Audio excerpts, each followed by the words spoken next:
Jeg tog 4-toget dagen før, for fortravlet, men i højt humør.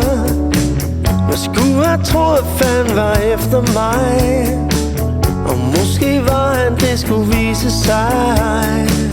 Men havde jeg haft lidt tålmodighed, så havde han sikkert ladet mig være i fred. Havde jeg ventet en dag på Maria, bare en enkelt dag på Maria.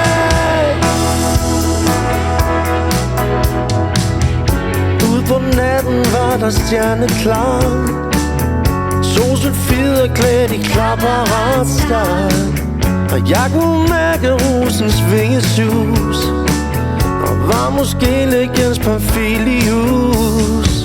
Og havde jeg haft lidt tålmodighed, havde natten sikkert haft kærlighed med.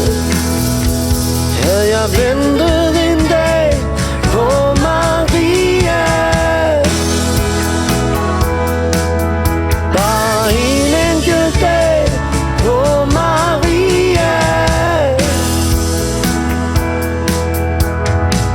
Men bind for øjnene og hovedspring skulle for længst have lært mig flere ting om knækket knogler og kørestol, blinkende lygters lys i morgensol. Så havde jeg haft lidt tålmodighed,